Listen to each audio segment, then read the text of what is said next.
అందరికీ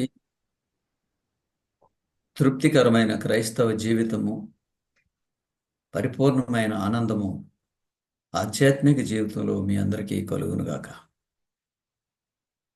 ఈరోజు మనము చదివేటువంటి పాఠము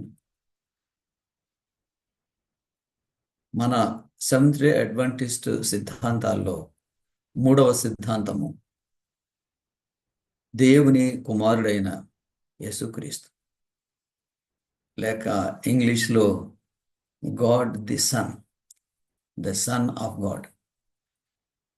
ఈ పేర్లతో ఈ సిద్ధాంతం ఉన్నది. మన విశ్వాసము పరిశుద్ధ గ్రంథం ప్రకారం ఉండాలి అని అంటే, పరిశుద్ధ గ్రంథం ప్రకారం ఇది నడుస్తుందో లేదో మనం తెలుసుకోవాలనంటే, మనకి సంఘనాయకులు పరిశుద్ధ గ్రంథంలో నుండి 28 సిద్ధాంతాలు తయారు చేశారు. ఈ 28 సిద్ధాంతాలు, ఇందులో ఒకటి కూడా పరిశుద్ధ గ్రంథం ఆధారం లేనిది కాదు. క్రైస్తవ ప్రపంచంలో పరిశుద్ధ గ్రంథము ఆధారం లేని కొన్ని సిద్ధాంతాలు ఉన్నాయి, కొన్ని నమ్మకాలు ఉన్నాయి, కొన్ని ఆచరణలు ఉన్నాయి. కానీ మార్టిన్ లూథరు చెప్పినట్లుగా క్రైస్తవులకు పరిశుద్ధ గ్రంథమే ఆధారం. అందుచేత ఈ 28 సిద్ధాంతాలు పరిశుద్ధ గ్రంథం ఆధారంతో మన సంఘ పెద్దలు తయారు చేశారు. ఇది చాలా సంవత్సరాల కిందట. ఈ పాఠాలు నేను బోధించడానికి ప్రాముఖ్యమైన కారణం ఏంటంటే, ఈ 28 సిద్ధాంతాలు మీరు నేర్చుకోవటం ద్వారా మీకు తరచుగా వచ్చేటువంటి ప్రశ్నలకు మీకు జవాబులు దొరుకుతాయి. తరచుగా మీకు ప్రశ్నలు వస్తాయి. చాలా వరకు ప్రస్తుత ప్రపంచంలో ఉన్న క్రైస్తవ సాంప్రదాయాలు, క్రైస్తవ వాడుకలు, అవి కరెక్ట్ కాదని మీకు తెలుస్తుంది. అందుకని నేను 28 సిద్ధాంతాలు మీకు బోధించాలని దేవుని నడిపింపును బట్టి ఈ నిర్ణయం తీసుకున్నాను. ప్రతి ఒక్కరూ మీరు నోట్స్ రాసుకోగలిగితే మీరు నోట్స్ రాసుకోండి. తర్వాత ఇందులో మనం చర్చిస్తున్న విషయాలు, నేను బోధిస్తున్న విషయాలు మీరు వారం మధ్యలో మీరు మాట్లాడుకున్నప్పుడు, ఫోన్లో మాట్లాడుకున్నప్పుడు ఈ విషయాలు మీరు చర్చించుకోండి. ఆ విధంగా మీరు చర్చించడం ద్వారా మీకు బాగా జ్ఞాపకం ఉంటాయి. ఇప్పుడు ఈ రోజుల్లో ఫోన్లో మాట్లాడుకోవడానికి మనకి చాలా ఫెసిలిటీ ఉంది, ఆ అవకాశం ఉంది. అలాగూ మీరు చదువుకోవటం వల్ల మీరు ఒకరినొకరు బలపరుచుకుంటారు. ఇంకొక ప్రాముఖ్యమైన విషయము, మనము వీలైనంత వరకు సమయాన్ని పాటించడానికి ప్రయత్నం చేద్దాం. ఖచ్చితంగా మనం ఒకవేళ మీకు 11 గంటలకి మీకు వీలు కాదు అని అంటే, ఒకవేళ వీలయ్యేటట్లుగా టైం మార్చుకోవాలంటే కూడా మనం మార్చుకోవచ్చు.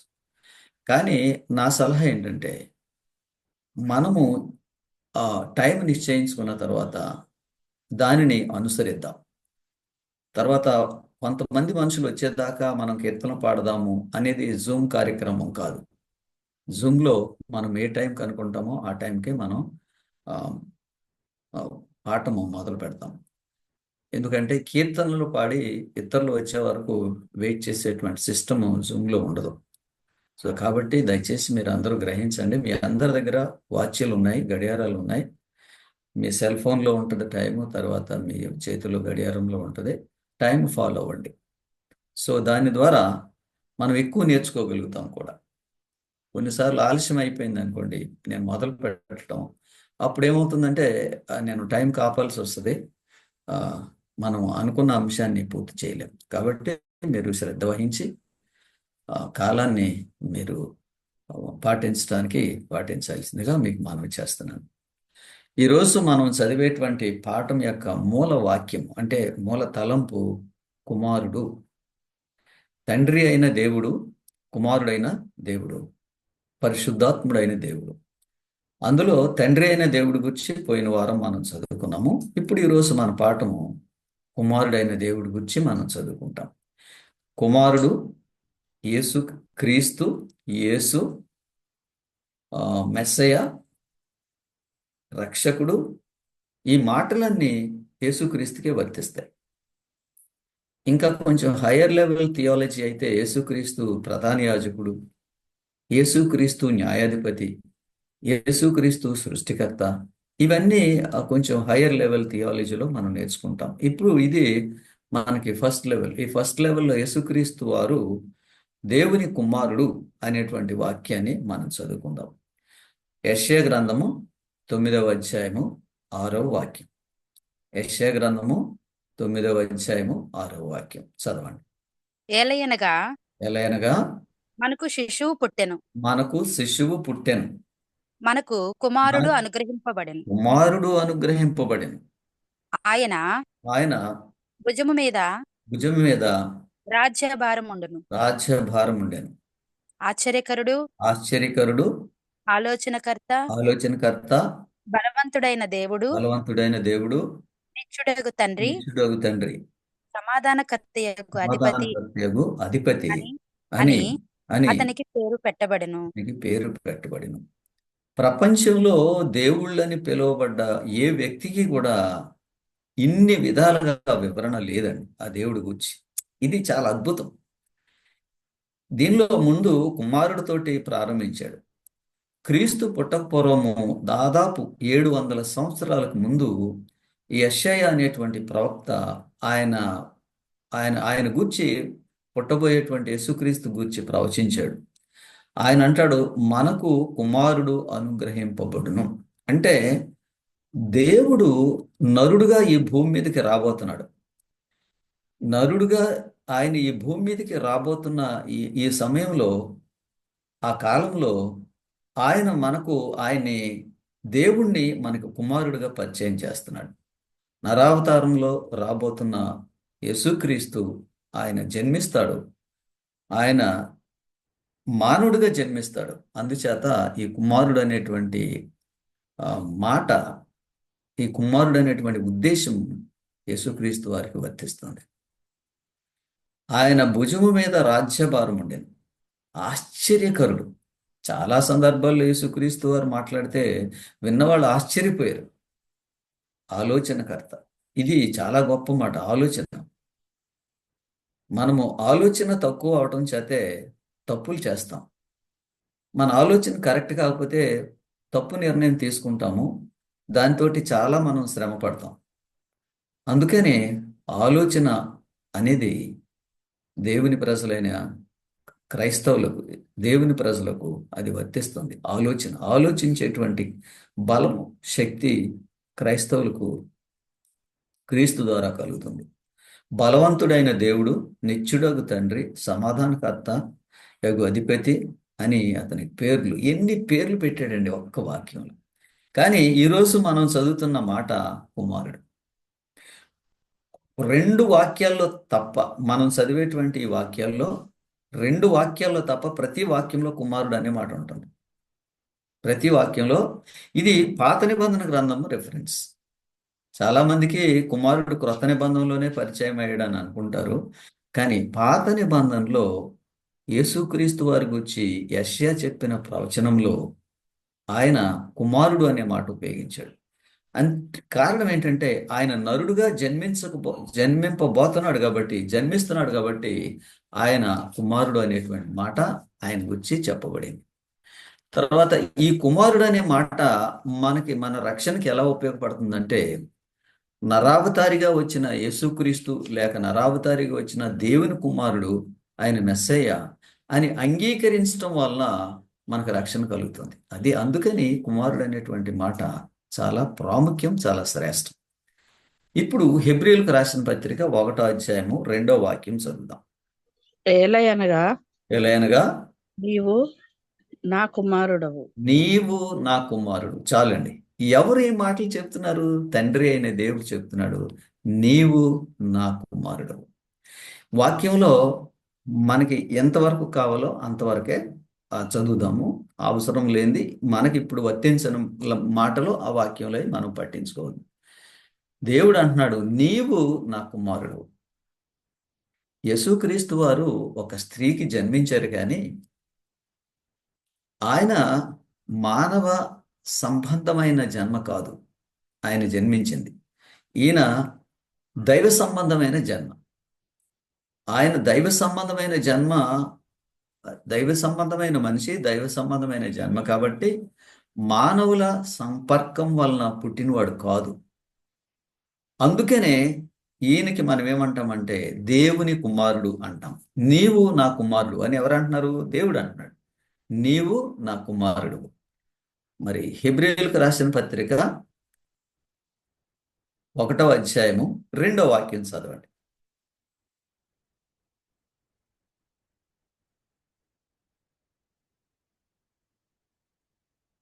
1వ అధ్యాయం 1వ ఈ అంతం అధ్యాయం 2వ వాక్యం.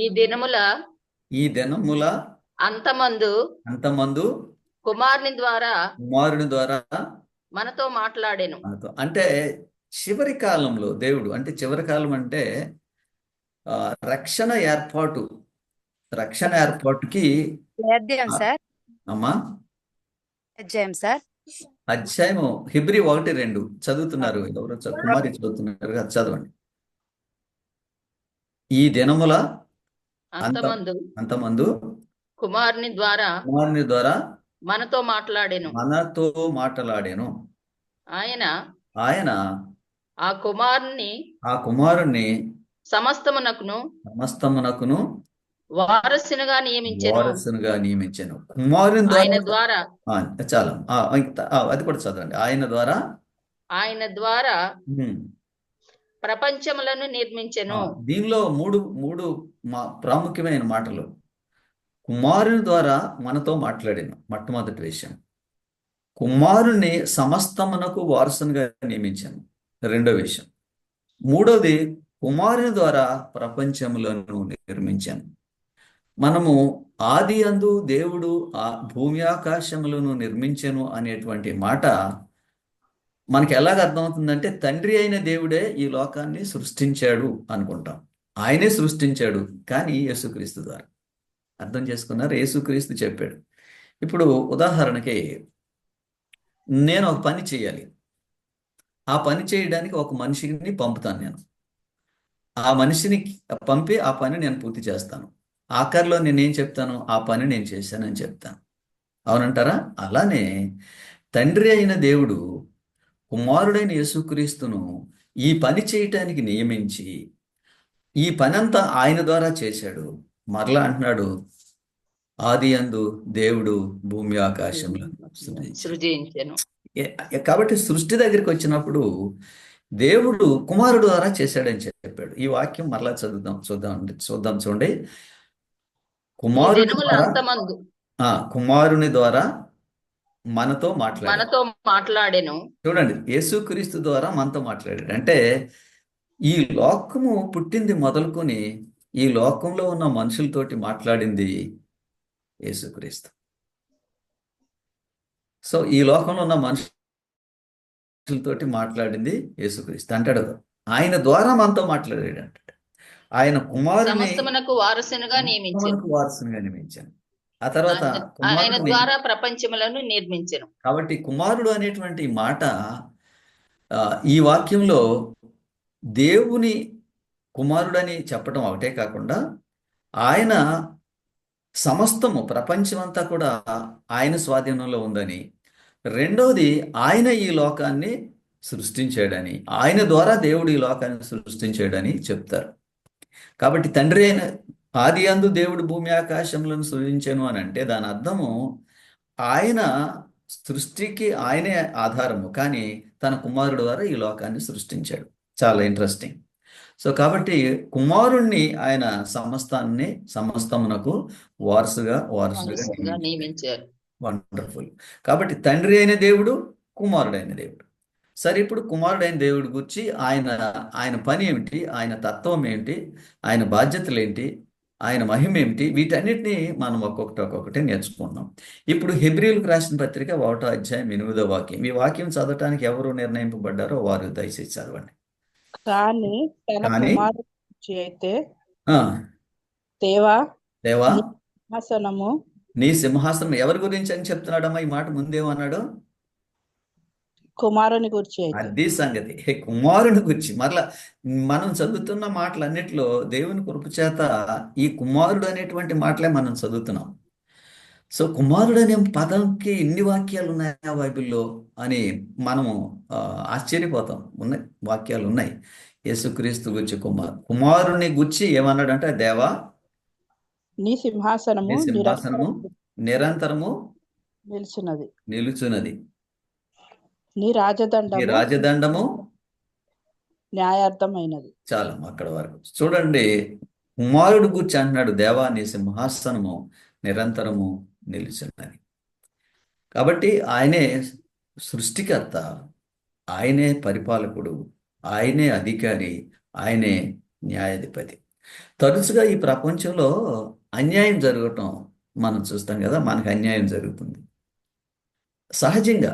మనం ఈ లోకంలో జీవిస్తున్నాం కాబట్టి క్రైస్తవ సంస్థలో ఉన్నా కూడా కొన్నిసార్లు అన్యాయం జరగవచ్చు. అధైర్యపడక్కర్లేదు. అంటున్నాడు ఇక్కడ, ఆయన న్యాయాధిపతి. మనకి ఏదైనా అన్యాయం జరిగితే ఆ అన్యాయాన్ని చక్కదిద్దేది ఆయనే.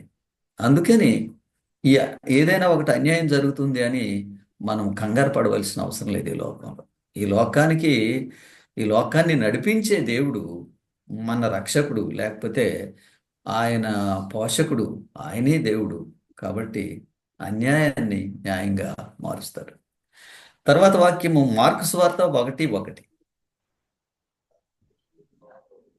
దేవుని కుమారుడైన దేవుని కుమారుడైన యేసుక్రీస్తు యేసుక్రీస్తు. క్రీస్తు అనే శబ్దమునకు అభిషిక్తుడని అర్థం. అది చదవద్దు, మీరు వాక్యమే చదవండి. యేసుక్రీస్తు సువార్త ప్రారంభము. అది చాలమ్మా. దేవుని కుమారుడగు యేసుక్రీస్తు సువార్త ప్రారంభం. కుమారుడు ఇక్కడ యేసుక్రీస్తే కుమారుడు. చూడండి ఈ రెండు మాటలు ఇలాగ యేసుక్రీస్తే కుమారుడని మీరు ఇంకొక 3 రిఫరెన్సులు చూస్తారు ఈ మన పాఠంలో. దేవుని కుమారుడగు యేసుక్రీస్తు సువార్త ప్రారంభం. మార్కు రాస్తున్నాడు ఈ విషయము, యేసుక్రీస్తుని గూర్చిన సువార్త ప్రారంభం అని. ఆయన మొట్టమొదటి వాక్యంలో ఈ మాట చెప్పాడు. ఇది దీనిలో ఆయన వాడిన మాటలు దేవుని కుమారుడగు యేసుక్రీస్తు. దేవుని కుమారుడగు యేసుక్రీస్తు అంటే యేసుక్రీస్తు దేవుని కుమారుడు, దేవుని కుమారుడు యేసుక్రీస్తు. ఓకే.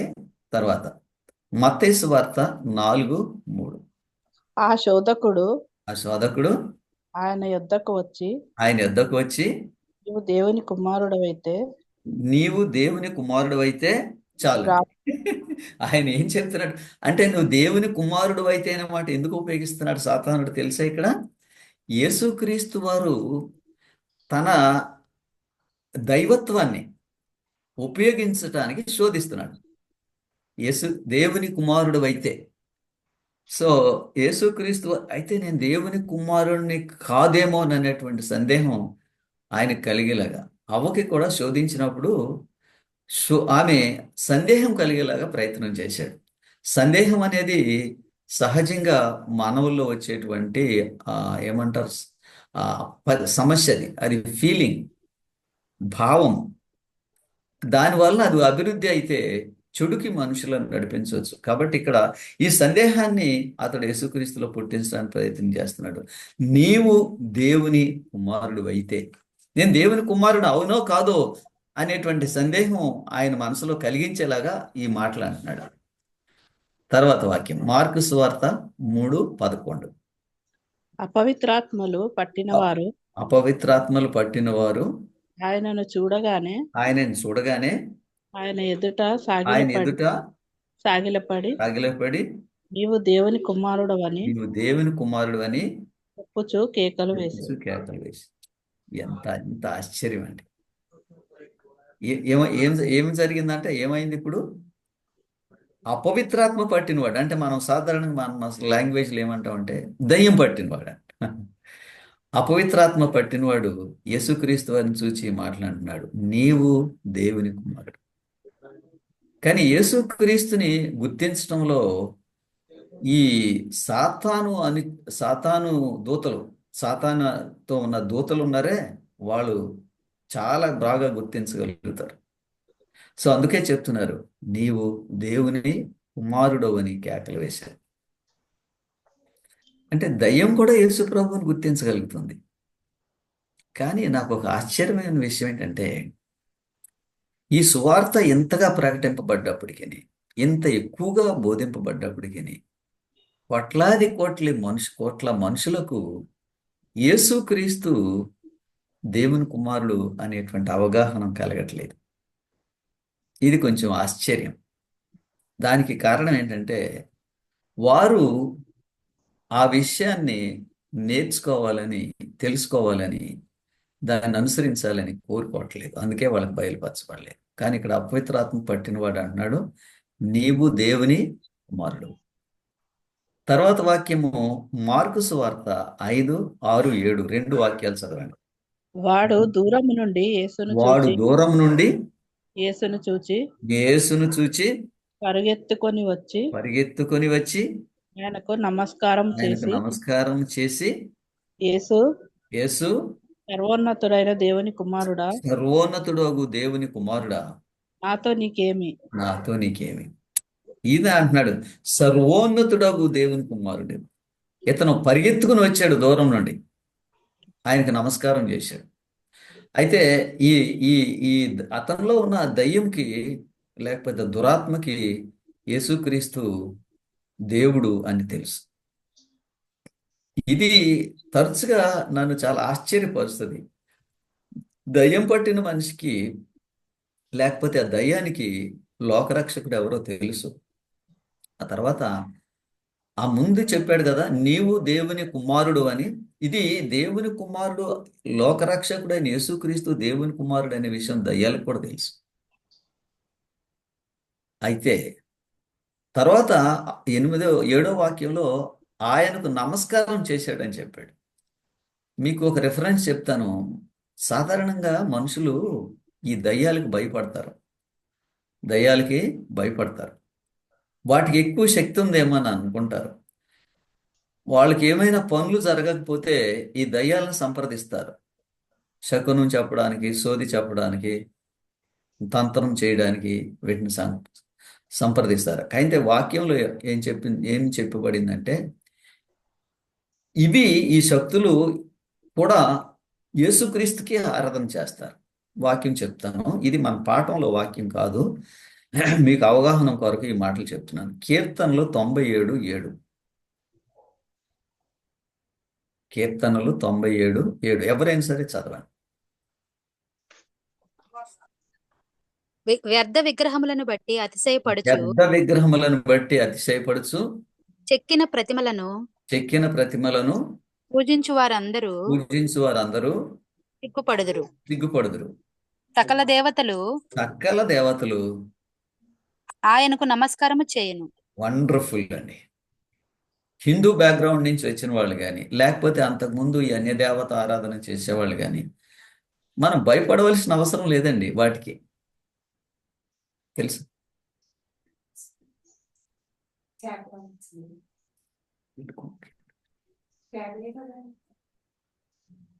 సో కాబట్టి మనం గ్రహించవలసిన ప్రాముఖ్యమైన విషయం ఏంటంటే, ఈ పాఠంలో ఈ ఈ దయ్యములు అని చెప్పేవాళ్ళు, లేకపోతే ఈ దేవతలని చెప్పేవాళ్ళు అందరూ యేసుక్రీస్తుకే నమస్కారం చేస్తారు. ఇక్కడ నమస్కారం చేస్తారు అనే మాట ఇక్కడ చక్కగా క్లియర్గా చూపింపబడింది కదండి. చూడండి, వ్యర్థ విగ్రహములను బట్టి ప్రతిమలను పూజించు వారు అందరూ సిగ్గుపడతారు. ఎంత చక్కటి వాక్యం అండి. యేసుక్రీస్తుని ఇంకా అంగీకరించకుండా ఉన్న వాళ్ళకి కనువిప్పు కలిగించేటువంటి వాక్యం ఇది. ఒకవేళ ఆయన గురించి చెప్పబడిన తర్వాత కూడా వాళ్ళు నిర్లక్ష్యం చేస్తున్నట్లయితే వారే దేవునికి లెక్క చెప్పుకోవాల్సి ఉంటుంది. నీవు సర్వోన్నతుడు అయిన దేవుని కుమారుడు అని చెప్పి నమస్కారం చేసి, సర్వోన్నతుడు అయిన దేవుని కుమారుడు అని దయ్యం పట్టిన వాడు చెప్పాడు. సర్వోన్నతుడైన దేవుని కుమారుడు. దేవుని కుమారుడు అనేటువంటి మాట 7వ వాక్యంలో ఉపయోగించాడు, 8వ వాక్యంలో కూడా ఉపయోగించాడు. ఆ తర్వాత వాక్యం చదువు. మార్కు సువార్త 15వ అధ్యాయము 39వ వాక్యం. మార్కు సువార్త 15వ అధ్యాయము 39వ వాక్యం. ఆయనకెదురుగా నిలిచి ఉన్న శతాధిపతి ఉమ్. ఆయన ఇలాగు ప్రాణము విడుచుట చూచి ఆయన ఇలాగు నిజముగా ప్రాణము విడుచుట చూచి నిజముగా నిజముగా ఈ మనుష్యుడు ఈ దేవుని మనుషుడు కుమారుడే అని చెప్పెను. ఈ మనుషుడు దేవుని కుమారుడే అని చెప్పెను. దేవుని కుమారుడే అని చెప్పాను. ఎవరు? శతాధిపతి అన్యుడు, రోమేయుడు. సిలువ దగ్గర ఆయనకి డ్యూటీ ఆ రోజు. బందోబస్తు అంటాం ఈ రోజుల్లో పోలీసులు. అలాగూ బందోబస్తు చేసేటువంటి ఈ టైంలో ఆయన ఈ మాటలు అన్నాడు యేసుక్రీస్తు అని చూసి, నిజముగా ఈ మనుషుడు దేవుని కుమారుడే. మనుషుడు దేవుని కుమారుడు. మన ఆధ్యాత్మిక ప్రయాణంలో మనం ఎవరిని ఆరాధన చేస్తున్నాం? మనం ధన్యులు అండి. లోకరక్షకుడైన యేసుక్రీస్తుని మనం ఆరాధన చేస్తున్నాం. లోకమును సృష్టించిన దేవుడిని మనం ఆరాధన చేస్తాం. కాబట్టి ఇక్కడ అన్యులైన వాళ్ళు, అన్య దేవతలైన వాళ్ళు యేసుక్రీస్తుని గుర్తించారు. తర్వాత ఈ పాఠంలో అన్యులైన మనుషులు కూడా యేసుక్రీస్తుని దేవుని కుమారుడని గుర్తించారు. అందుకనే ఒక మాట యోహాను రాశాడు, ఎందరో ఆయనను అంగీకరించెదరో వారందరూ తన కుమారుని ఎవరు అంగీకరిస్తారో వారందరూ తన ప్రజలవటానికి వాళ్ళకి అధికారం ఇచ్చానని చెప్పాడు. క్రీస్తుని అంగీకరిస్తాడు. తర్వాత వాక్యం లూకాసు వార్త 5వ అధ్యాయము 24వ వాక్యం. లూకాసు వార్త 5వ అధ్యాయము 24వ వాక్యం.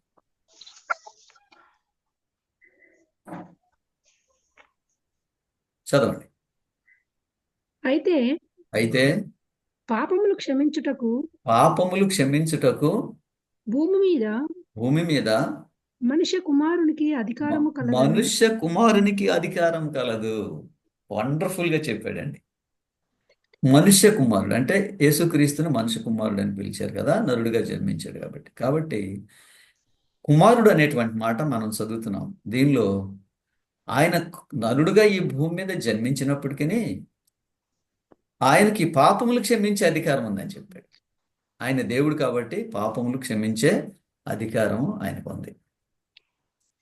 ఇప్పుడు మోడర్న్ డేస్లో, ఈ నవీన కాలంలో సంఘానికి పాపములు క్షమించే అధికారం ఉన్నదనే ఒక సిద్ధాంతం ఉంది. అది కరెక్ట్ కాదు. మనము గురువు దగ్గరికి వెళ్ళి పాపాలు ఒప్పుకుంటే పాపాలు క్షమిస్తాడు, పాపాలు క్షమించడానికి తగిన మూల్యం మనం చెల్లించాలి అనే ఈ పద్ధతి ఏది కూడా కరెక్ట్ కాదు. పాప క్షమాపణకి ఏ మూల్యం మనం చెల్లించక్కర్లేదండి. మీ ఆధ్యాత్మిక ప్రయాణంలో తప్పిదం అనేది నేను చేశానని మీరు అనుకుంటే, చేసిన తప్పిదాన్ని దేవుని దగ్గర ఒప్పుకొని దాన్ని విడిచిపెడితే క్షమాపణ కలుగుతుంది. ఒప్పుకుంటారు చాలామంది, విడిచిపెట్టరు. అదే లైన్లో అదే జీవితం జీవిస్తూనే ఉంటారు. కాబట్టి మన ప్రయాణంలో గ్రహించవలసింది ఏంటంటే, ప్రభువుని ఎవరైతే అంగీకరిస్తారో వారే ఆయన ప్రజలు. అంటే యేసుక్రీస్తుని ఎవరైతే అంగీకరిస్తారో లేక కుమారుని ఎవరైతే అంగీకరిస్తారో వారే తన ప్రజలు అవటానికి అధికారం దొరుకుతుంది. నంబర్ 1, ఆయన మాత్రమే వారి పాపములు క్షమించగలడు. నరులు లేక పూజారులు, గురువులు, మత పెద్దలు వీళ్ళకి ఎవ్వరికీ పాపాలు క్షమించే అధికారం లేదండి. పాప క్షమాపణ అనేది మనం కొనుక్కోలేము. అది కేవలము ఉచితంగా మనకు అనుగ్రహింపబడింది. అందుకే పౌలు చెప్పాడు ఈ మాట, మీరు విశ్వాసం ద్వారా కృపచేతనే రక్షింపబడ్డారని చెప్పాడు. రిఫరెన్స్ చెప్తాను, చదవక్కర్లేదు. ఎఫెసీ 2:8 అంటాడు, ఉచితంగా మనము కృపచేత, విశ్వాసం ద్వారా కృపచేత మనం రక్షింపబడతామంటే మన పాపాలు క్షమింపబడ్డాయని అర్థం. అందుకని యేసుక్రీస్తుకు పాపములు క్షమించేటువంటి అధికారం ఉంది. దాన్ని కుమారుడు. తర్వాత వాక్యం చదువుతాం. యేసుక్రీస్తు ఎవరు అనేటువంటి విషయాన్ని చర్చిస్తున్నప్పుడు పేతురు ఆయన అనుభవాన్ని చెప్తాడు. మత్తయి సువార్త 16:16. మత్తయి సువార్త 16:16. అందుకు సీమోను పేతురు, నీవు సజీవుడగు మరలా దేవుని కుమారుడవైన దేవుని కుమారుడు అయిన క్రీస్తు అని చెప్పాను. అది సంగతి. నేను అది ఆఖరి లైన్ వరకు చూస్తున్నా. దేవుని కుమారుడు అయిన క్రీస్తు. యేసు క్రీస్తు దేవుని కుమారుడు. ఎవరు చెప్పారు ఈ మాట? పేతురు. ఆయనతో సన్నిహితంగా ఉంటున్న పేతురు. నీవు సజీవుడు వగు దేవుని కుమారుడు అయిన క్రీస్తు. దీనిలో ఉపయోగించిన మాటలు కుమారుడు, రెండవది దేవుని కుమారుడు, తర్వాత క్రీస్తు. యేసుక్రీస్తు వారు దేవుని కుమారుడు. తర్వాత వాక్యం చదువుదాం. మత్తయి సువార్త 2:4.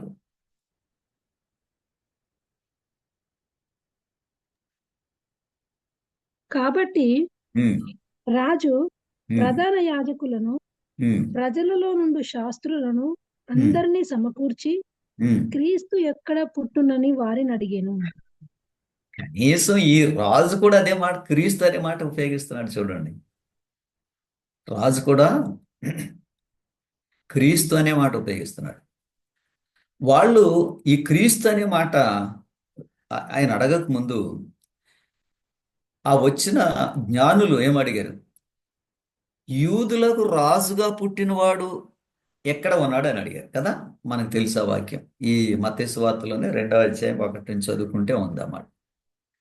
యూదులకు రాజుగా పుట్టినవాడు ఎక్కడున్నాడని ఆయన అంటే, వాళ్ళు అడిగితే ఈయన అంటున్నాడు క్రీస్తు ఎక్కడ పుడతాడయ్యా అని అడిగాడు. క్రీస్తు రాజు ఒకటే, యూదులకు రాజు అనేటువంటి భావం. యేసుక్రీస్తు వారు కుమారుడు, యేసుక్రీస్తు వారు రాజు. తర్వాత ఈ వర్తమానం, యేసుక్రీస్తు వారు పుట్టినప్పుడు వర్తమానం ఇచ్చారు దూతలు. ఆ వర్తమానము ఎవరికి ఇచ్చారో మనకు తెలుసు. కాపర్లకు ఇచ్చారు. ఎందుకు వారికి వర్తమానం ఇవ్వబడింది అని కొంతమంది ప్రశ్నిస్తారు. దానికి కారణం ఏంటంటే, ఈ మనుషులు చాలా కాలంగా మెస్సయ్య వస్తాడని ఎదురు చూస్తున్నారు. ఆ కుటుంబాల్లో నుంచి వచ్చిన వాళ్ళు వీళ్ళు మెస్సయ్య వస్తాడని ఎదురు చూసేవాళ్ళు. ఇంకొక విషయం ఏమంటే, మిస్సెస్ ఎల్ఎన్జి వైటం గారు ఏమంటారంటే, ఆ సమయంలో ఈ కాపర్లు మెస్సయ్య గురించి మాట్లాడుకుంటున్నారంట. ఇది ఇంకా అద్భుతం. అందుకని ఈ కాపర్లకు ఆ వర్తమానం వచ్చింది. లూకాసు వార్త 2:11. దావీదు పట్టణమందు నేడు రక్షకుడు మీ కొరకు పుట్టి ఉన్నాడు. ఈయన ప్రభు అయిన క్రీస్తు. ఎంత వండర్ఫుల్ అండి. ప్రభు అయిన క్రీస్తు. దీనిలో అంటాడు, దావీదు పట్టణమునందు నేడు మీకు రక్షకుడు పుట్టి ఉన్నాడు, ఆయన ప్రభు అయిన క్రీస్తు.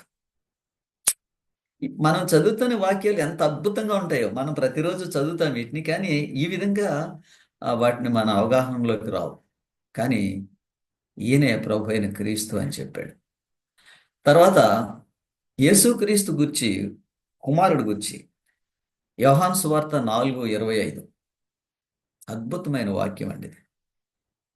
యోహాను సువార్త 5:20. యోహాను సువార్త 4:25. ఆ స్త్రీ ఆయనతో క్రీస్తనబడిన మెస్సియ వచ్చునని నేను ఎరుగుదును. మొట్టమొదట క్రీస్తు మెస్సయ్య, ఈ రెండు మాటలు కలిపి మొట్టమొదట ఉపయోగించింది సమరయ స్త్రీ. వాళ్ళకి ధర్మశాస్త్రం లేదు, వాళ్ళ ఆరాధన క్రమం కరెక్ట్ కాదు, వాళ్ళకు బోధించే వాళ్ళు పరిపూర్ణంగా సంపూర్ణంగా దేవుని వాక్యాన్ని బోధించట్లేదు. కానీ సమరయలో ఉంటున్న ఈ స్త్రీకి ఒక అభిప్రాయం ఉంది. ఆమె ఏమంటుందంటే, క్రీస్తు అనబడిన మెస్సయ్య క్రీస్తు రెండు ఒకటే. మొట్టమొదట కొత్త నిబంధనలో మొట్టమొదట ఈ రెండు పేర్లు కలిపి చెప్పింది ఈ స్త్రీ. ఆమె యూదురాలు కాదు, సమరయురాలు. పరిపూర్ణమైన జ్ఞానం లేదు ఆమెకి. కానీ దైవ దర్శనంలో దేవుడు ఆమె బయలుపరిచిన దానిలో నుండి ఈ మాటను చెప్పింది, క్రీస్తు అనబడిన మెస్సయ్య వచ్చునని నేను ఎరుగుదు. ఎంత వండర్ఫుల్ అండి. యేసుక్రీస్తు గురించి పాత నిబంధనలో ఉన్న వాళ్ళకి యెషయా గురించిన వాక్యాన్ని పరిశీలన చేస్తే వాళ్ళకి అర్థమవుతుంది. ఆ అవగాహనలో నుంచి ఆ స్త్రీ ఈ మాటలు చెప్తుంది, క్రీస్తు అనబడిన మెస్సయ్య వచ్చునని నేను ఎరుగుదాం. ఆమె జీవితం గురించి చాలామంది విపరీతంగా మాట్లాడతారు, కానీ విపరీతంగా మాట్లాడేదానికంటే ఆమెలో ఉన్న ఆధ్యాత్మిక చింతన బహు ఆశ్చర్యకరం. చాలా ఆకర్షణీయమైన ఆలోచన ఆమెలో ఉంది. యోహాను 11:27 తర్వాత వాక్యం. ఆమె ఉమ్, అవును ప్రభువా, అవును ప్రభువా, నీవు లోకమునకు నీవు లోకమునకు కావలసిన దేవుడవైన రావలసిన దేవుడువైన క్రీస్తువని నమ్ముచున్నాను ఉమ్, అని ఆయనతో చెప్పాను. ఓకే, మరలా చదవండి మా వాక్యం. ఆమె ఉమ్, అవును ప్రభువా, ఉమ్, నీవు లోకమునకు రావలసిన ఉమ్. దేవుని కుమారుడైన క్రీస్తువని అది నమ్ము. సంగతి, అది సంగతి. కుమారుడు అనే మాట వదిలేశారు. దేవుని కుమారుడు అయిన క్రీస్తు అని నమ్ముచున్నాను. ఎవరు ఈ మాటలు చెప్పింది? మార్త. లాజరు సమాధి దగ్గర వీళ్ళు నిలబడ్డప్పుడు ఆమె అంటుంది ఈ మాటలు, ప్రభువా, నీవు లోకమునకు రావలసిన దేవుని కుమారుడు అయిన క్రీస్తు అని నమ్ముచున్నాను. కుమారుడు, క్రీస్తు, ఆ రెండు మాటలకి ఇంకొక మాట ఏం పెట్టింది? లోకమునకు రావలసిన దేవుని కుమారుడు అయిన క్రీస్తు అని నమ్ముచున్నాను.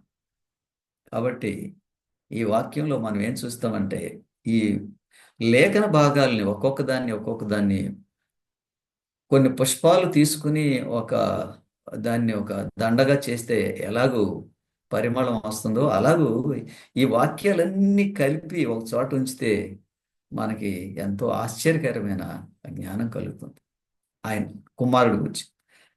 తర్వాత వాక్యం చదవండి. 1 యోహాను 1:18, యోహాను సువార్త.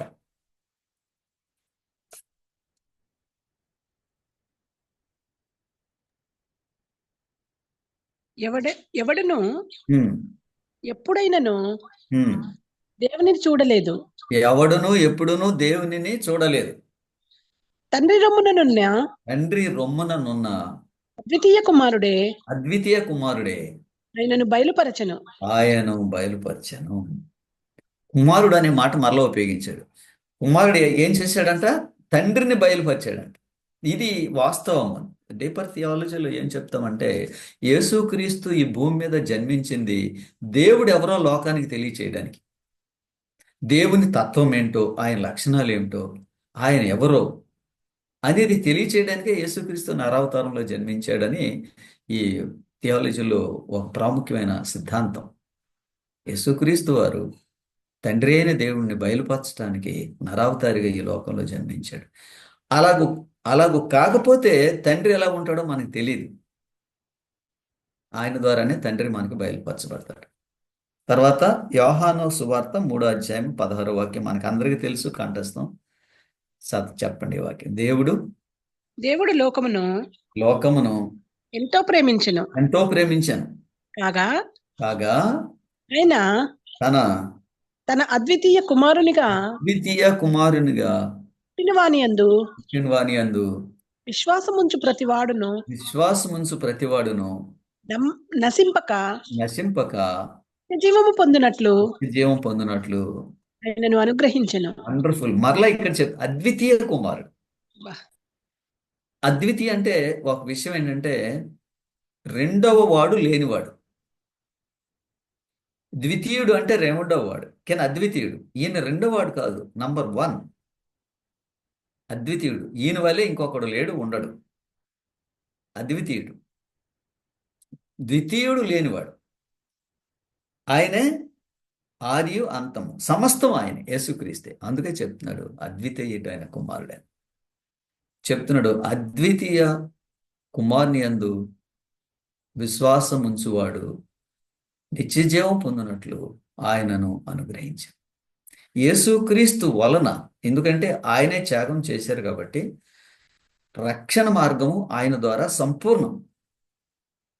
లోపం ఏదైనా ఉన్నట్లయితే మన అవగాహన లోపం కావచ్చు, మన అనుకరణ లోపం కావచ్చు. మన అనుకరణలో, ఆయన అనుసరించడంలో మనలో లోపం ఉండొచ్చు, కానీ ఆయనలో మాత్రం లోపం లేదు. ప్రభువుని, అద్వితీయ కుమారుడైన యేసుక్రీస్తుని అంగీకరించడం చేత మనుషులకు నిత్యజీవం కలుగుతుందని చెప్పాడు. అంగీకరించడమే చాలా మందికి కష్టం అండి. అంగీకరించడం సులువు యాక్చువల్, విశ్వసించిన వాళ్ళకి సులువు, అవిశ్వాసులకు కష్టం. అయితే విశ్వాసం ద్వారా మనకు నిత్య జీవం కలుగుతుందని చెప్పాడు. యోహాను సువార్త 3:16. దేవుడు లోకమును ఎంతో ప్రేమించెను, దేవుడు లోకమును ఎంతో ప్రేమించాను కాగా కాగా ఆయన ఆయన తన అద్వితీయ కుమారునిగా తన అద్వితీయ కుమారునిగా పుట్టిన వాని యందు విశ్వాసముంచు ప్రతి వాడును నశింపక నిత్య జీవము పొందినట్లు ఆయనను అనుగ్రహించెను. వండర్ఫుల్. నిత్య జీవం పొందటానికి యేసుక్రీస్తును పంపాడు. దీనిలో ఒక మాట ఏం చెప్పాడంటే, విశ్వాసముంచు ప్రతివాడు. విశ్వాసముంచు ప్రతివాడు అంటే నమ్మే ప్రతివాడు, సందేహం లేకుండా, సంశయం లేకుండా, రెండో ఆలోచన లేకుండా, ఈయన నన్ను రక్షించగలడు, రక్షిస్తాడు, రక్షించడానికి సమర్థుడు అని నమ్మి అంగీకరించిన వాడు నిత్య జీవం పొందుతాడని చెప్పాడు. ఇక్కడ ఈ టెక్స్ట్లో మీకు ఒకటి క్లారిఫై చేస్తానండి. ఏంటంటే, యేసుక్రీస్తు ఉన్నాడని నమ్మటంలో ఇంకొక భాగం కూడా ఉంది, విశ్వసించడంతో పాటు. దీనిలో రెండో భాగం, ఆ వాక్యంలో యోహాను 3:36లో రెండో భాగం చదవండి. కుమారునికి విధేయుడు కానివాడు, కుమారునికి, ఇది ప్రాముఖ్యం, కుమారునికి విధేయుడు కానివాడు జీవమును చూడడు. అది సంగతి. ఇక్కడ చాలా స్పష్టంగా చెప్పాడండి. మెజారిటీ ఆఫ్ క్రిస్టియన్స్, క్రైస్తవ ప్రపంచంలో ఎక్కువ మంది యేసుక్రీస్తునందు విశ్వాసం ఉంచితే బడతాము అని నమ్ముతారు, కానీ నమ్మే ప్రతి ఒక్కడు యేసుక్రీస్తుకు విధేయుడు కావాలనేటువంటి విషయాన్ని గ్రహించం. విధేయత అనేటువంటి మాట వాళ్ళ డిక్షనరీలో లేదు, వాళ్ళ బోధలో లేదు. నువ్వు నమ్ము చాలు అంటున్నారు. అది ఒక విధంగా మనుషులను మోసం చేయటమే. సంపూర్ణమైన సువార్త ప్రకటింపకపోతే మోసం అది. ఇది సంపూర్ణమైన సువార్త కాదు, విశ్వసించడం మాత్రమే. విశ్వసించి ప్రతివాడు విధేయుడు కావాలని చెప్పాడు. దీనిని బట్టి మనం ఏమనుకుంటామంటే, మనము రక్షింపబడటానికి, మన పాప క్షమాపణకి విధేయత అవసరం లేదు. అయితే ప్రభు అయిన యేసుక్రీస్తునందు విశ్వాసం చేత మన పాపములు క్షమింపబడతాయి. అయితే మనం రక్షింపబడిన తర్వాత అవిధేయులుగా బ్రతకటానికి విశ్వాసం లైసెన్స్ కాదు. రక్షింపబడిన తర్వాత మనం విధేయులుగా బ్రతకటానికి విశ్వాసం ఒక మాదిరి, ఒక మూలము. మనం విశ్వాసం ద్వారా ప్రభువునందు విధేయత చూపిస్తాం. విధేయత, క్రైస్తవ ప్రపంచంలో విధేయత చూపించిన మొట్టమొదటి మనిషి అబ్రహాం. అబ్రహాం గురించి చెప్పాడు, విధేయుడై వెళ్ళాడు అబ్రహాం అని చెప్పాడు వాక్యం. సో కాబట్టి విశ్వాసము ఒకటే అయితే మన పాపములు క్షమింపబడతాయి. కానీ పాపములు క్షమింపబడిన తరువాత మనం విధేయత చూపించకపోతే నిత్యరాజ్యపు వారసులము కాలేము.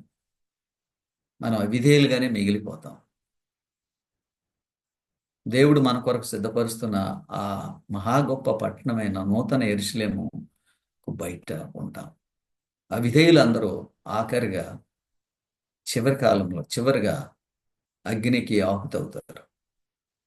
కాబట్టి కుమారుని యందు విశ్వాసం ఉంచువాడు నిత్య జీవం గలవాడు, కానీ కుమారునికి విధేయత లేనివాడు రక్షణ పొందలేడు. చివరగా తర్వాత వాక్యము 1 యోహాను 3:5-15. 1 యోహాను 5:15. 5:12. 1 యోహాను 5:12. దేవుని కుమారుని అంగీకరించువాడు జీవము గలవాడు. దేవుని కుమారుని అంగీకరింపనివాడు జీవము లేనివాడే. ఆమేన్. అందుకే తను ఎందరు అంగీకరించారో వారందరికీ దేవుని కుమారులు అయినట్టు దేవుడు వారికి ఆధిక్యత ఇచ్చాడు, అనుగ్రహించాడు అని చెప్పాడు. అది ఆ మాట ఈ మాట ఒక్కటే అర్థం. కుమారుని అంగీకరించేవాడు జీవము గలవాడు, కుమారుని అంగీకరించని వాడు జీవము లేనివాడు. కోట్ల ప్రజలు ప్రపంచంలో యేసుక్రీస్తు మహా గొప్ప వ్యక్తి అని అంగీకరిస్తారు, కానీ రక్షణ పొందినట్లు ఆయన చేయి పట్టుకోరు. వాళ్ళు ఏదైనా పండగలో లేకపోతే కార్యక్రమాలు సంఘములు ఏమైనా జరిగితే ఏదైనా ఇవ్వటానికి ఇష్టపడుతుంది. కానీ యేసుక్రీస్తుని సంరక్షకుడుగా అంగీకరించరు. మీకు ఇంకొక సంగతి చెప్తాను. ఆ విధంగా ప్రభు అయిన యేసుక్రీస్తుని సంరక్షకునిగా అంగీకరించకుండా మనుషులు ఇచ్చే కానుకలను ప్రభు అంగీకరించరు. అది కయ్యను కానుకలాంటిది. సంపూర్ణమైన విధేయత లేకుండా ప్రభు అయిన యేసుక్రీస్తునందు విశ్వసించకుండా ఆ కానుక ఇస్తున్నాడు ఆయన. అది దేవుని దృష్టికి అంగీకారం కాదు. అందుకే భక్తిహీనులు అర్పించు బలులు యెహోవాకు హేయములు అని చెప్పాడు వాక్యంలో స్పష్టంగా. కాబట్టి కుమారుని అంగీకరించేవాడు నిత్య జీవం గలవాడు అవుతాడు. గలతీ 4:4 తర్వాత వాక్యం.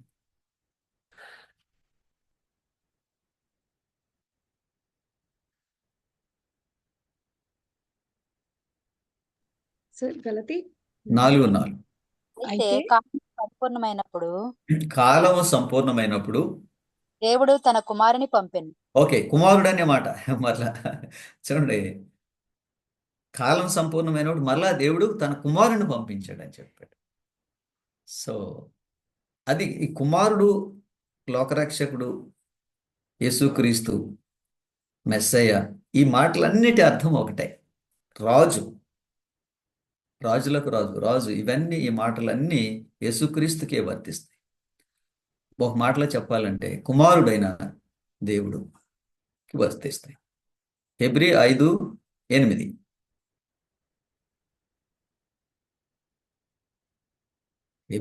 హెబ్రీ 5:8 యెహోషువ హెబ్రీ ఆయన దేవుని కుమారుడైయుండియు ఆ, ఆయన దేవుని కుమారుడై ఉండియు అది సంగతి. ఆయన దేవుని కుమారుడు అయ్యుండి తాను పొందిన శ్రమల వలన పొందిన శ్రమల వలన విధేయతను నేర్చుకునెను. ఓకే, సారీ, నేను యెహోషువ అని చెప్పినట్టున్నాను, సారీ. హెబ్రీ 5:8 ఇప్పుడు మీరు చదివింది రైట్. ఆయన కుమారుడు అయ్యుండి తాను పొందిన శ్రమల చేత విధేయత నేర్చుకునేను. ఎందుకండి ఈ మాటలు ఎందుకు చెప్తున్నారు మనకి? మనం కూడా విధేయత నేర్చుకోవచ్చు దేవుడి దగ్గర. క్రైస్తవ ప్రపంచంలో అవిధేయుల సంఖ్య ఎక్కువ, అవిశ్వాసుల సంఖ్య ఎక్కువ. కారణం ఏంటంటే వాక్యం ఇలా చదవకపోవటం చేత, సమయం తీసుకుని కూర్చొని నేర్చుకోకపోవటం చేత చీకట్లో ఉంటారు. క్రైస్తవులు అని చెప్తారు అవిధేయులు. దేవుని వాక్యానికి ఏమాత్రం లోబడరు, మేము క్రైస్తవులం అని చెప్తారు. మనం ధన్యులం. ఈ వాక్యం చదువుకోవటం చేత మనం ఎలా జీవించాలో నేర్చుకుంటున్నాం. మనం విధేయులంగా ఉండాలని కుమారుడైన యేసుక్రీస్తు దగ్గర నుంచి మనం నేర్చుకుంటున్నాం. ఏ చిన్న విషయమైనా, ఏ పెద్ద విషయమైనా విధేయత కలిగి మనం జీవించి విధేయులుగా మనం నడుచుకుందాం. తర్వాత వాక్యం మత్తయి సువార్త 26:63.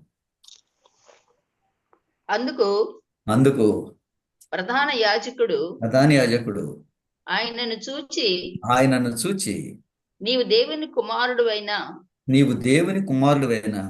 క్రీస్తువైతే ఆ మాట మాతో చెప్పుమని. ఓకే, చూడండి, ఈ ప్రధాన యాజకుడు ఏం మాటలు ఉపయోగిస్తున్నాడు? దేవుని కుమారుడు యేసుక్రీస్తు, దేవుని కుమారుడే మెస్సయ్యగా జన్మిస్తాడనేటువంటి సిద్ధాంతం వాళ్ళకి తెలుసండి. ఈ యాజకులకి, ఈ మతాధికారులకు తెలుసు. దేవుని కుమారుడే ఆయన క్రీస్తుగా జన్మిస్తాడని వాళ్ళకి తెలుసు. అందుకే ఆయన అవునా కాదా అనేది తెలుసుకోవడానికి ఈ ప్రశ్న అడిగాడు ఆ యాజకుడు. యాజకుడికి బాగా ధర్మశాస్త్రం తెలుసండి ఈ ప్రశ్న అడిగిన ఆయనకి. అందుకే అడుగుతున్నాడు, నువ్వు దేవుని కుమారుడు అయిన క్రీస్తు అనే మాట కూడా ఉపయోగించాడు. అయితే మాతో యేసు ప్రభు వారు ఏం చెప్పారు చూడండి అప్పుడు. అందుకు యేసు ఆ మాట మాతో చెప్పుమని జీవము గల దేవుని తోడని నీకు ఆనబెట్టుచున్నాం అన్నారు. అందుకు యేసు నీవు అన్నట్టే నేను దేవుని కుమారుడైన క్రీస్తును. ఇది మొదలుకొని చాలు. ఎంత ఆశ్చర్యం అంటే, ఇవి మనకు తెలియకపోతే, ఈ ఫౌండేషన్, ఈ పునాది మనకు లేకపోతే, మనము గాలికి ఊగేటువంటి చెట్లు కొట్టుకుంటా ఇచ్చారా, అలా ఉంటుంది మన విశ్వాసం. ఎప్పుడైతే ఎప్పుడైతే మనము ఈ ఈ విధంగా వాక్యాన్ని బట్టి స్థిరపరచబడతామో మనల్ని ఏదీ కదల్చలేదు. కోట్లాది మంది మనుషులు వాళ్ళు ఎన్నో రకాలుగా వెళ్తున్నా కూడా మీరు అధైర్యపడరు, ఎందుకంటే మీకు సత్యం తెలుసు. తర్వాత వాక్యం లూకాసు వార్త 1:35. సర్వోన్నతిని దూత పరిశుద్ధాత్మ నీ మీదకి వచ్చును, సర్వోన్నతుని శక్తి నిన్ను కమ్ముకొనును సర్వోన్నతుని శక్తి నిన్ను కమ్ముకొనును కనుక పుట్టబోవు శిశువు పరిశుద్ధుడై దేవుని కుమారుడు అనబడును. పరిశుద్ధుడైన దేవుని కుమారుడు అనబడును. కుమారుడు అనే మాటే చదువుతున్నామండి వరుసగా. ఇన్ని రిఫరెన్స్లు. యేసుక్రీస్తు దేవుని కుమారుడు, యేసుక్రీస్తు లోకరక్షకుడు, యేసుక్రీస్తు రారాజు, యేసుక్రీస్తు మెస్సయ్య. ఇవన్నీ మనము గ్రహించడానికి ఈ వాక్యాలు నేర్చుకుంటున్నాం. కుమారుడైన యేసుక్రీస్తు, తండ్రి అయిన దేవుడు, కుమారుడైన దేవుడు, ఆయన ఇద్దరు దేవుళ్ళని మనం, అంటే ఒకే దేవుడు ఇద్దరు వ్యక్తులు ఉన్నారని మనం అర్థం చేసుకుంటాం. దైవత్వం కలిగిన ఇద్దరు వ్యక్తులు. తర్వాత వాక్యం చదువుదామండి. యోహాను 1:34. ఈయనే దేవుని కుమారుడని నేను తెలుసుకొని సాక్ష్యం ఇచ్చితున్నా. నేను బాప్తిస్మ ఇచ్చి యోహాను చెప్తున్నాడు, ఈయనే దేవుని కుమారుడని నేను సాక్ష్యం ఇచ్చానని చెప్పాడు. ఈయనే దేవుని కుమారుడని నేను సాక్ష్యం ఇచ్చాను. సరేలేండి, ఇప్పటి వరకు వీళ్ళందరూ ఎవరెవరో దేవుని కుమారుడు అని చెప్పిన మాటలు మనం చదివాము, ప్రవక్తలు, భక్తులు, రకరకాలైన సందర్భాల్లో. కానీ దేవుడు ఏమంటున్నాడు ఆయన గురించి చదువుదాం. మత్తయి సువార్త 3:17. అందువలన రామాలో మత్తయి 3:17. ఓకే. మరియు అప్పటి నుండి యేసు పరలోక రాజ్యము సమీపించి ఉన్నది. 3:17 చదవట్లేదు మీరు, 4:17 చదువుతున్నారు. ఇదిగో ఈయన ఈయనే నా ప్రియ కుమారుడు, ఈయన యందు నేను ఆనందించుచున్నానని ఒక శబ్దం. చాలండి. ఈయన యందు నేను ఆనందించున్నాను, ఈయన నా ప్రియ కుమారుడు, నేను ఈయన యందు యేసు దేవుడే స్వయంగా ఈ మాట చెప్పాడండి. ఈయనే నా ప్రియ కుమారుడు, ఈయన యందు నేను ఆనందించు. ఇంకేమి సందేహం అక్కర్లేదు, ఇంకా మనకి ఏమి సంశయం అక్కర్లేదు. యేసుక్రీస్తు దేవుని కుమారుడని ఎవరు చెప్తున్నారు?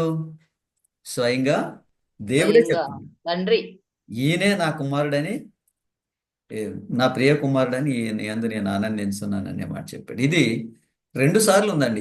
ఇదే ఇలాంటి మాట పరిశుద్ధ లేఖనాల్లో 2 సార్లు ఉంది. తర్వాత రిఫరెన్స్ ఏంటంటే చదవద్దు, మత్తయి 17:5. అక్కడ కూడా ఇలాంటి మాటలే చెప్పబడ్డాయి. సో కాబట్టి మనము ఇంకా 2 వాక్యాలు ఉన్నాయి. 2 వాక్యాల్లో ఒక వాక్యం వదిలిపెడదాం, కానీ ఒక వాక్యం చదువుదాం. అది చదవకముందు మనం ఏం నేర్చుకున్నామంటే, యేసుక్రీస్తు దేవుని కుమారుడు, యేసుక్రీస్తు దేవుడు, యేసుక్రీస్తు రక్షకుడు, యేసుక్రీస్తు కుమారుడు, పాపములు క్షమించడానికి అధికారం ఉంది. చూసారా, ఆయన గూర్చి మెస్సయ్య అనేటువంటి మాట, యేసుక్రీస్తు అనే మాట, కుమారుడు అనే మాట, రక్షకుడు అనే మాట, యేసు అనే మాట, అన్నిటి యొక్క భావము ఒకటే. అది యేసుక్రీస్తుకు మాత్రమే వర్తిస్తుంది. ఒక వాక్యం వదిలేద్దాం, గలతీ 2:20. తర్వాత వాక్యం చదువుదాం, కొలస్సే 1:13, 1వ అధ్యాయము 13, 14, 15, 16. 4 వాక్యాలు చదువు. ఆయన మనలను అంధకార సంబంధమైన అధికారంలో నుండి విడుదల చేసి ఫస్ట్ పాయింట్ అండి, నాకు ఎంత సంతోషమైంది. మనలను ప్రతి దుష్టత్వం నుండి, ప్రతి దురలవాటు నుండి, ప్రతి దుష్టశక్తి నుండి, ప్రతి నీచమైన క్రియ నుండి మనలను విమోచించగలిగిన గాడ్ యేసుక్రీస్తు. చాలా మందికి వాళ్ళ జీవితపు పరిస్థితిని పరిశీలించి నేను మారటం చాలా కష్టం, నన్ను మార్చగలిగిన వాళ్ళు ఎవరు లేరని అనుకుంటారు. ఇక్కడ చెప్తున్నాడు అంధకారం నుండి విడుదల చేస్తాడంట. వండర్ఫుల్ అండి. అంధకార శక్తుల నుండి విడుదల చేస్తాడు. ఒక రకంగా ప్రభువు మనతో లేకపోతే అంధకార శక్తులు మనతో ఉంటాయి. నేను యేసు ప్రభు బిడ్డనని చెప్పుకుని ఆయన చెప్పినట్టుగా మనం జీవించకపోతే అంధకార శక్తులే మనల్ని పరిపాలన చేసి పోషిస్తాయి. అంధకార శక్తులే మనలను ఆ మార్గంలో ఉంచుతాయి. మనం క్రైస్తవులమే అని అనుకుంటాం, ఆయనకు విధేయులు కాకుండా. చాలా సీరియస్ మ్యాటర్ అండి. తర్వాత 14వ వాక్యం చదవండి. ఆ కుమారుని యందు ఆగండి, సునీత నువ్వు చదవమ్మా. ఓకే. ఆ కుమారుని యందు ఆ కుమారుని యందు మనకు విమోచనము అనగా పాప క్షమాపణ కలుగుతుంది. చూడండి, ఆ కుమారుని యందు మనకి విమోచన అన్నాడు. విమోచన అంటే అర్థం ఏంటంటే పాప క్షమాపణ. యేసుక్రీస్తు వలన మనకు పాప క్షమాపణ ఉచితంగా కలుగుతుంది,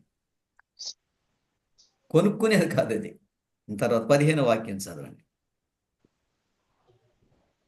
ఆయన అదృశ్య దేవుని స్వరూపి అయి సర్వ సృష్టికి ఆది సంభూతుడై ఉన్నాడు. దీని అర్థం ఏంటంటే సృష్టి అంతటికి మూలకారకుడు ఈయనే. సృష్టి అంతటికి ఆది సంభూతుడు అనే మాటకు అర్థం. ఓకే. 16వ వాక్యం. ఏలయనగా ఆకాశమందున్నవియు భూమి అందున్నవియు దృశ్యమైనవి గాని అదృశ్యమైనవి గాని అవి సింహాసనములైనను ప్రభుత్వములైనను ప్రధానులైనను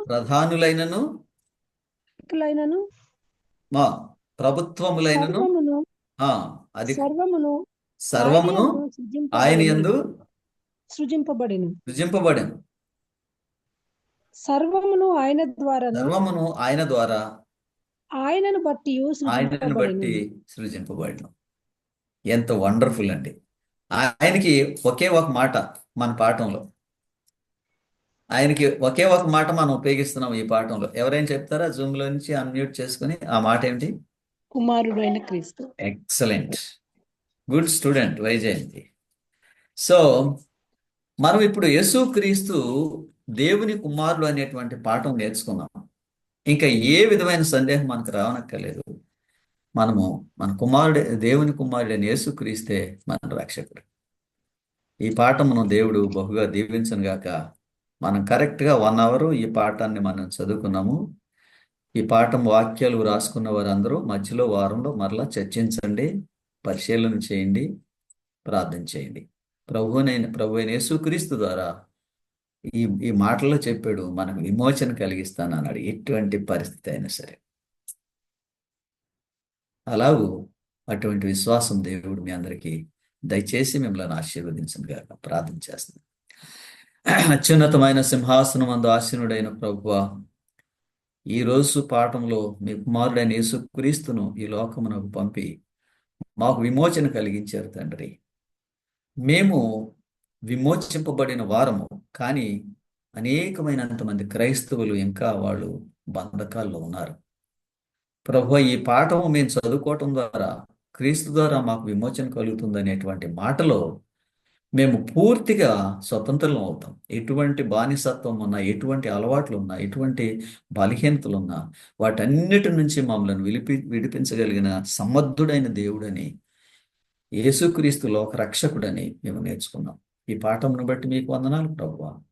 విన్న ప్రతి బిడ్డను మీరు ఆశీర్వదించి వారికి అట్టి విధమైన బానిసత్వాలు సమస్తము నిర్మూలం చేసి సంపూర్ణమైన విడుదల కలిగించుదురని మీ కుమారుడైన యేసుక్రీస్తు నామమందు ప్రార్థన చేయిస్తున్నాం తండ్రి. మన తండ్రి అయిన దేవుని ప్రేమయు, కుమారుడైన యేసుక్రీస్తు కృపయు, పరిశుద్ధాత్ముని అన్యోన్య సహవాసము మనందరి పైన సదాకాలం ఉండును గాక. ఆమేన్.